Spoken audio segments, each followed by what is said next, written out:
नेपाल में हिंसा के दौरान करीब भारत के हजारों लोग फंसे हुए थे, लेकिन छतरपुर के भी 4 परिवार वहां पर फंसे थे, लेकिन आज सुरक्षित वापस आ चुके हैं, भारत में पहुंच चुके हैं। और वहां पर कैसे हालात थे, किस तरीके से उन्होंने अपने परिवार का भरण पोषण किया, किस तरीके से दहशत थी, किस तरीके से उनके सामने वो मंजर हिंसा का दौर देखा था, उनने हमारे साथ निर्देश अग्रवाल है। निर्देश जी, आप कितने दिन वहां पर फंसे रहे? हम 3 दिन वहां पे फंसे रहे। हम जब पोखरा से हम उधर पे पहुंचे काठमांडू जब पहुंचे तो वहां पे हमने देखा कि रात के सामान्य स्थिति नजर आ रही थी। जब सुबह से हमने देखा तो आंदोलनकारी और बढ़ते जा रहे थे, वहां पे हिंसा का और आंदोलन बड़ा होता जा रहा था।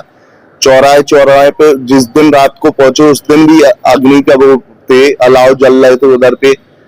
और जब सुबह से देखा तो आंदोलनकारी नारे लगाते हुए आते रहे और वहां पे देखते ही देखते एक विशाल आंदोलन में ये बदल गया। वहां पे ना कोई नेता सुरक्षित था, ना कोई मंत्री, यहाँ तक कि पीएम हेलीकॉप्टर से रस्सी पकड़ के चढ़ते हुए नजर दिख रहा था छत से, हम लोग जब देख रहे थे नजारा ये।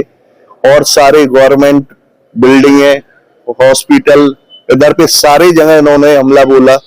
कोई सुपर स्टोर, पुलिस चौकियां, कोई ऐसी सुरक्षित जगह नहीं बची जहां आंदोलनकारियों ने छोड़ा हो। मतलब सरकारी आवास के अलावा सरकारी बिल्डिंग पर प्राइवेट पे भी हमला किया गया? प्राइवेट में भी 2-4 जगह हमला, एक स्कूल में भी हमला किया गया।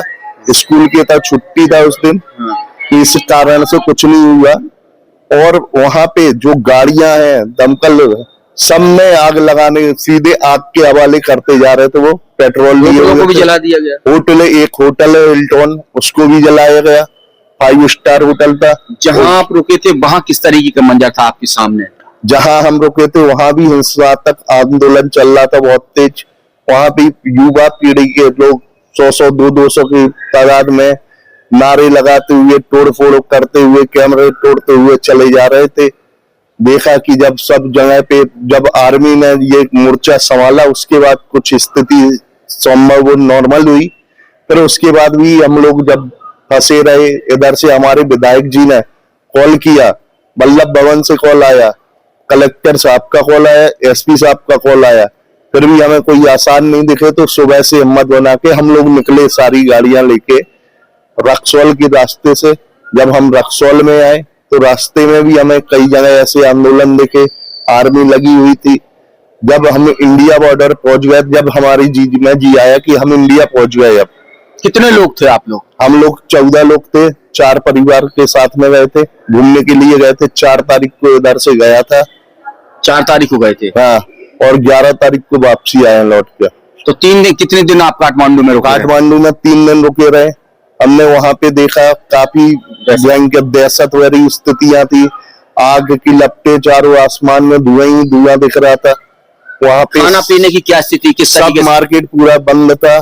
जिसके पास जो व्यवस्था, जैसे कोई नमकीन बिस्कुट ले आके रख लिया, कर लिया, तो वही बस खा के पी के काम चल रहा था। खाना पीना भी ढंग से नहीं मिल रहा था? खाना पीना, कई इंडियन इतने परेशान थे। जब हम उस साइड पे देखे तो एयरपोर्ट पे इस इंतजार में बैठे थे कब मेरी फ्लाइट आएगी इंडिया से और कब मैं इंडिया लौटूंगा वापस। अब आप घर आ गए हो, कैसा लग रहा है? अब हमें ऐसा लग रहा है कि अब कहीं बाहर जाने के लायक नहीं है। नेपाल तो बिल्कुल नहीं जाना है, क्योंकि उधर पे सरकार के, जहाँ स्थानीय लोगों के द्वारा पता चला कि सरकार के करप्शन के कारण, भ्रष्टाचार के कारण व्हाट्सएप बंद हुआ, फेसबुक बंद हुआ, तो इतना बड़ा हिंसात्मक आंदोलन हुआ उधर पे। तो अब आप लोग कैसे सुरक्षित आ गए? सुरक्षित आ गए, हम छतरपुर में हैं। कितनी गाड़ियां थी आप लोगों के? हम लोग के साथ वहां से जब हम नेपाल से चले तो इंडिया की 5-6 गाड़ियां लेके निकले थे। साथ में आई थी? साथ में हम लोग 6 गाड़ियां करके आए थे इधर पे। और फिर हम लोग अपने रास्ते आ गए। वो लोग दिल्ली के थे, जो गुजरात के थे, वो अपने रास्ते चले गए। जितने दिन रहे दहशत में रहे? दहशत में थे। बच्चे पूछते थे, पापा ये धुआं कैसा है आसमान में, ये आवाज कैसी आ रही?